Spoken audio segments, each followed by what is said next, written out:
Are you a generator and you're feeling burnt out in your business? You're not alone. So let's explore how to honor your energy and figure out how to run a business that's successful without all the hustle. Ready? Let's jump in. And hey, if we haven't met, I'm Lise Cartwright, online marketing coach. I love talking about human design, email marketing, and non-fiction books. And I help you figure out how to amplify and leverage everything that you do in your business with those three core elements. I'm super excited to dive into some aspects here inside this video. So let's talk to you, my beautiful generator. So as you already know, you are designed to respond to everything, to follow your joy, to respond to everything externally from you. And that can be one of the biggest roadblocks that most generators experience in business, because we are taught to make things happen. And as a sacral being, that just goes completely against the grain. We can do, right? We can. We've got this beautiful energy that is 24/7. However, it's only accessible 24/7 when we're doing things in alignment. So just because we have it defined doesn't mean that we can't misuse it. So the misuse of our sacral is to simply do the things that we aren't excited about, that we aren't responding to, that don't bring us joy, right? Why do all of those things? We can do it. It just means that by the end of the day, we are going to feel extremely burnt out, exhausted, probably a little on the frustrated side. So if you're experiencing any of those things, those are literally signs from the universe that you are out of alignment. So let's figure out how to run your business in a way that honors your alignment, that honors your energy,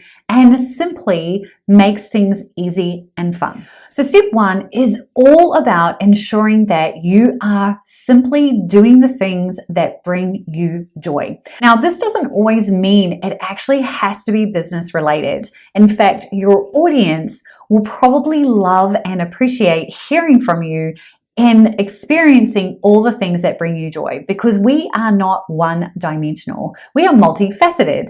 So the more that you share the things that bring you joy, and the more that you focus on doing the things that bring you joy, the more that this ripple effect happens and your audience starts to see, oh wow, I could do that thing. Because ultimately, you are here to inspire your audience. The more that they see you doing the things that bring you joy, the more that they have permission to go after those things for themselves. So let's figure out what brings you joy when it comes to your business. Start with making a list of all the activities that you love doing, right? That you could literally sit down and do day after day.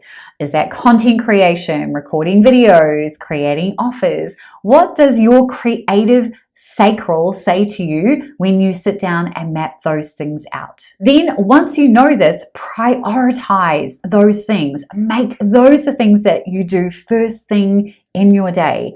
Set yourself up for success by doing the things that bring you joy first. And when you do this, it actually gives you a little bit of energy to do some of the things that maybe you don't want to do. And here's the thing, when you actually focus on doing the things that you love, you will naturally attract success. Remember, your aura is attracting, but it's only going to attract when you're doing things in alignment.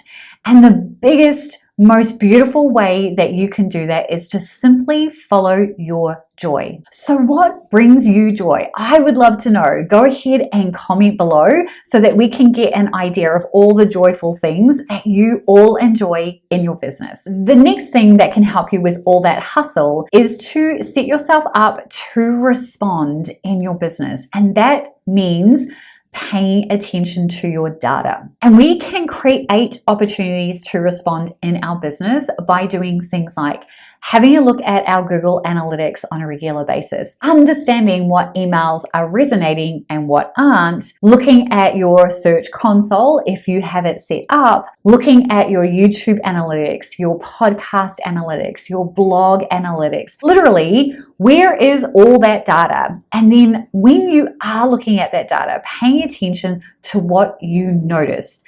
aka responding. The other layer to this is you can simply send out a weekly, monthly, quarterly survey to your audience, asking them some questions. And based on the responses to those questions, gives you another layer of responding. Just your audience asking you questions always puts you in the ability to simply respond, because we are at our best when we are responding to everything externally. Here's a reminder. Have you checked your analytics lately?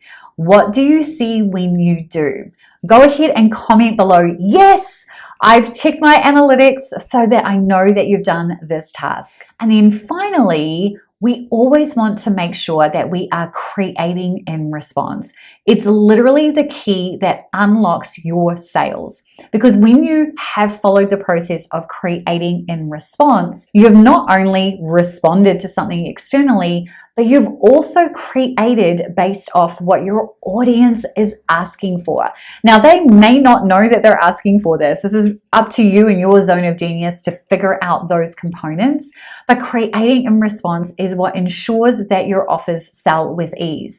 If they're not selling, I would ask you to ask your sacral, did I create this in response? So what does creating in response look like? Well, here is a very simple and step-by-step process to ensure that you're doing this. Step one, make sure that whatever it is that you're creating has lit up your sacral first. In other words, are you getting a heck yes from whatever idea that has landed in your path? If not, then you don't move forward, right? Not every single idea, particularly if you have an open head center, is for you. So make sure that you've checked in with your sacral. Is it a yes? Then the next step is to ask yourself this question. What am I responding to? As in, what is the external thing that prompted this idea? Now, this is where we step into waiting to respond. Now, waiting to respond could be 24 hours, it could be 6 months. That is entirely up to the universe. But this is the point where we want to make sure that we are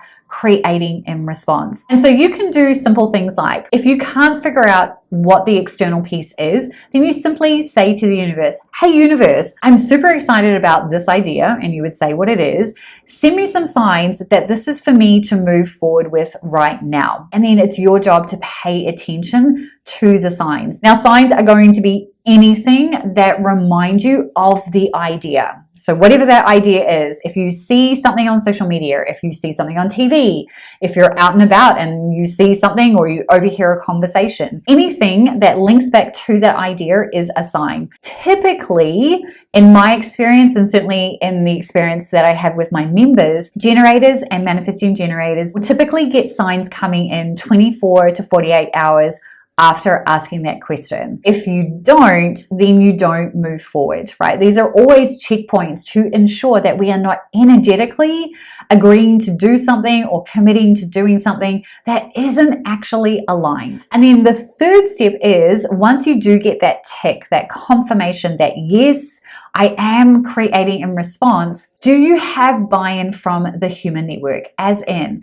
is your audience actually asking for this thing? Now, they may actually be asking you for it, but also if you aren't getting direct questions, then this is when you can go and pay attention to where your audience is hanging out on social media and just see, what is it that they are struggling with? What are they asking questions about? What are they looking for help on right now? Does your offer solve that problem for them? And that is creating in response. And there you have it. It's a very simple process, and we make things so much harder than it needs to be. My number one tip for you, dear generator, is to ensure that you just simply follow your gut. That's why that saying exists. Follow your gut, follow your joy, and you cannot go wrong. You totally got this. And watch this next video to learn more about how you can integrate your human design into your business so that you are doing things in alignment, so that you're not hustling